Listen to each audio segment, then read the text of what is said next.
Kuya Alan, ano ba ang wish mo para sa ating bayan? Kuya Boy, habang tumatanda ka, nag-iiba eh. Di ba? Siyempre, pagka bata ka pa, you see it through the eyes ng parents mo eh. So kung ang parents mo, simple lang, sana magkabahay, sana makapag-aral yung mga anak, ganun ang wish mo sa lugar mo. Di ba? Pag yung lugar mo sobrang polluted and it's a beautiful place, sana naman maganda yung ilog namin and everything, di ba?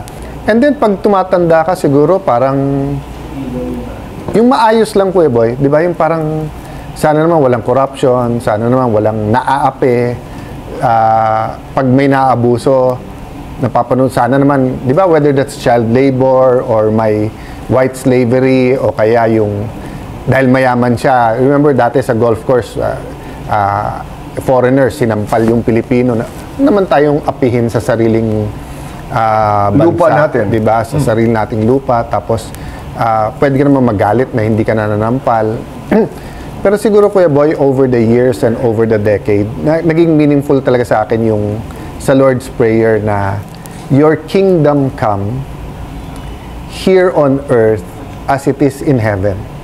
Kasi we can only imagine ano ang heaven and what's in heaven. But we can imagine it as the most beautiful place, di ba? But yung learnings ko lately nga is that it's also a culture. Culture of love, a culture of health, a culture of beauty, a culture of sanity, di ba? So, ang wish ko lang talaga nga is that we all be able to achieve our individual purpose. Kasi naniniwala talaga ako, pag lahat tayo nag-contribute at ginawa, magbabago. Pero yung, the saddest for me is the vicious cycle. Nakala natin yan, wala nang corruption, babalik mas masama pa. Tingin natin, wala nang abusado, yung pala, mas maraming abusado na nakatago lang. Kala natin, wala nang naapi, yung pala, tahimik lang yung naapi. So, kasama sa wish ko before, yung personal na mga ambitions.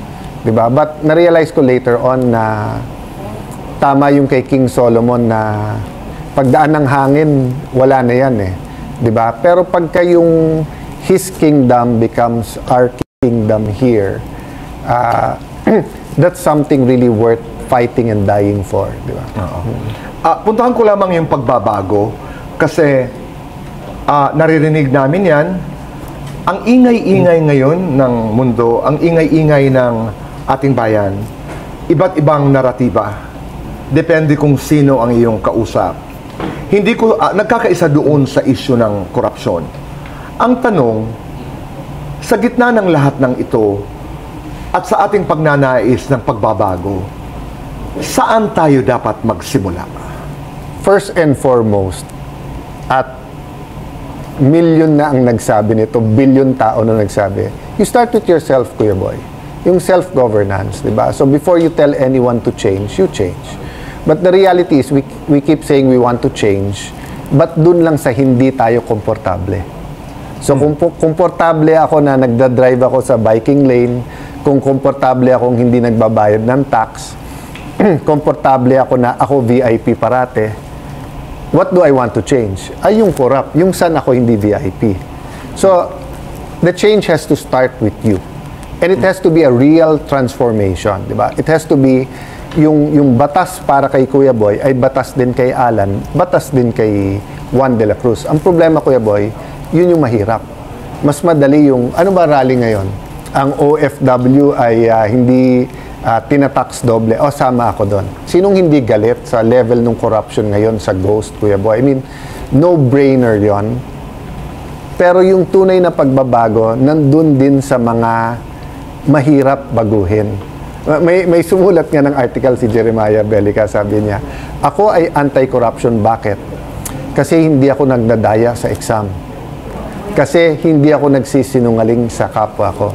Kasi hindi ko niloloko misis ko. Basta't ang dami niyang sinulat na pag inisasa mo, meron obvious na tama to. Pero yung iba, ouch, ouch, ouch. Okay. Diba? You made some very controversial declarations. Dalawa ang aking naalala. Isa na dito ay yung naglatag ka sa isang mong statement na lahat naman tayo may kasalanan. Naalala ko rin si Tita Miriam actually noon at na-appreciate ko yung kanyang sinabi na in my next life, sana lahat tayo imbestigahan, sabi nga niya, including myself. During the time, I thought it was funny, pero pag pinag-usapan mo ay hindi. Ang tanong ko ay, napakalalim na ng issue ng corruption dito sa ating bayan, na kung iisa-isahin ito ng mga hearings ng Independent Commission at pupuntahan natin lahat ng nagkasala in the context of corruption, parang hindi mo alam kung saan mag-uumpisa at saan magtatapos. Given that, what is your view? Well, Kuya Boy, meron kasing yung personal repentance. So, repentance yung pinanggalingan, talked about it, no? At meron yung corporate or community repentance, di ba? So, for example, kung nasa Singapore tayo ngayon, at isa kang minister na nangurakot, aside from siguradong huli yan, yung repentance mo personal, yung pagsoli mo, ikaw ang magsusoli nung ninakaw mo, makukulong ka. Napakasimple nun. Bakit? Kasi yung sistema, yung tao, yung personal at community-wise, core value, yung integrity. Okay? Pero many countries, hindi lang Pilipinas, many countries around the world, no? Meron din community or corporate repentance kasi the culture allows it. So when I said that we're all guilty, I didn't mean we're all guilty of the same thing. I didn't say we're all equally guilty of being the most guilty sa corruption. What I'm saying is whether konting cheating, stealing, lying sa asawa, lying sa barkada, lying sa magulang, lying sa BIR, whether it's cheating, daya ng konti sa exam, daya ng konti sa taxes, wherever pandaraya, di ba? Pumasok ka ng 8:30, sinulat mo sa time card mo, 8 a.m. So, cheating, stealing, lying, nandaya, nagnakaw. So, may nagnakaw ng 1 billion na obviously dapat parusahan isole. May nagnakaw ng 1 million, whether private o definitely dapat mo isole. Pero yung nagnakaw ng paperclip, nagnakaw ng isang bond paper kasi nang mamadali ka, yung ninakaw oras mo. So, when you're talking about healing your land and praying to God, kailangan yung both individual or personal at corporate. And I really believe, Kuya Boy, we're not only talking about a political problem. Yeah. So whether we say it's a spiritual problem, which I believe, or it's a problem of values. So, kasi Kuya Boy, ang tagal ko na, 1992, nasa gobyerno na ako, ano? So, you know, as you age, you hope you're not getting older. You hope you're getting wiser. And you also become more honest not only with yourself. So, dalawa yan, Kuya Boy. Either you accept your own lies. Di ba, nagiging arrogante ka. Ako na lang tama, ako lang pwede. Pwede lang revolusyon kung ako lang. Kung ako mamumuno. Kung hindi, walang mangyayari dyan. Mali ka parati, tama ako. Or you're also humbled and you start being a little bit more honest, not only with yourself, but with everyone else na, you know what, kahit ako maging mayor, kahit ako maging BIR, kahit ako maging presidente, kung tayo lahat hindi magbabago, walang pagbabago. So I think it was, pati yung statement ko na what if, it was an honest at kasama sarili ko. So it was partly a wish, and alam kong suntok sa buwan, but I think 20 years ago, pag sinabing resign lahat, sabi, ba't ako magre-resign? But ngayon, I think I'm honest enough that, yes, I think Alan Cayetano is part of the solution to the country's problem, but I'm not arrogant enough to say na hindi rin ako part of the problem.